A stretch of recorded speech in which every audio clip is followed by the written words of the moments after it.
Warhammer 40,000 Dawn of War 2 is a fun and fascinating game with a bit of an identity crisis. In one corner, you have an incredible multiplayer real-time strategy experience. In the other, you have an odd single-player campaign that plays more like an action role-playing game than an RTS. These aspects of the game have very little in common, and that discrepancy doesn't always work to the game's benefit.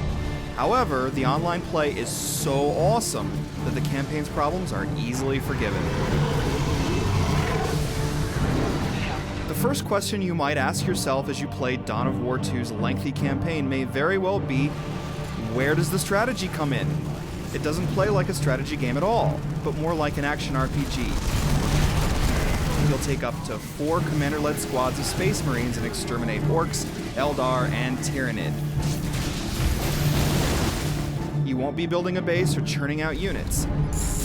Enemy location flagged on the map, Commander. Instead, you move about the map with a single group beating up on enemies, accomplishing objectives, and even fighting end-level bosses.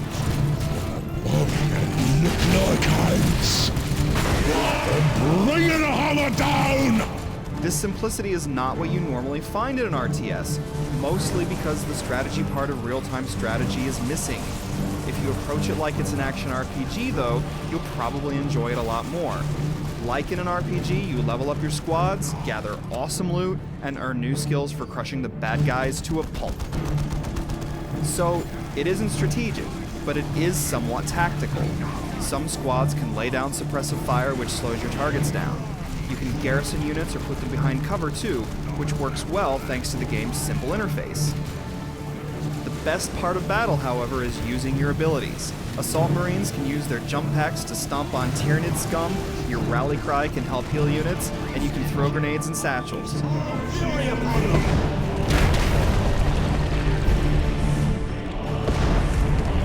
As you level your squad commanders up, you'll get even more awesome skills, and it all makes for some fun-looking battles.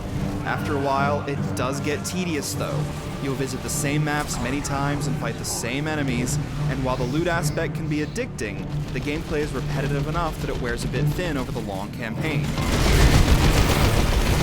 The story won't enthrall you either, which is an odd change of pace for Relic Entertainment, a developer known for its fantastic stories. But this is our opportunity to put an end to the Eldar efforts to destabilize the subsector.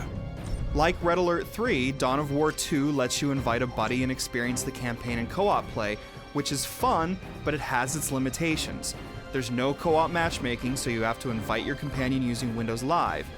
It's too bad, too, that while the host of the match gets to keep the spoils of battle, the guest doesn't keep anything once he leaves the game and returns to his own campaign. The remainder of Dawn of War 2's multiplayer component couldn't be more different than the campaign, however. It's exciting, it's visceral, and unlike the campaign, it's eminently strategic. You have 4 races to choose from: Space Marines, Orcs, Eldar, and Tyrannid. Once you decide on a race, you choose from one of 3 commanders, each with a particular role to play in battle, like offense or support. The differences might be subtle, but they are important because you aren't building up a base as you would in a traditional RTS.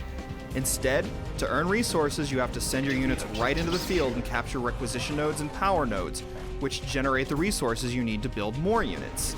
You also need to kill enemies if you want to level up quickly and perform global abilities. This gets you right into the thick of the action. Dawn of War 2's multiplayer matches are insanely fun because you're constantly engaged with everything the game offers. Victory nest complete. 3 versus 3 battles are particularly awesome. Like in the Battlefield series, you have to capture victory points to make the opposing team's points drop down to 0. A closely fought match is an incredibly intense tug of war, and the longer the match goes, the more likely you are to see some of the game's largest and most fun units. Our hive turret is now level 2. It's too bad there aren't more maps to play on, though the 7 available at release stay fresh because the combat itself is so dynamic.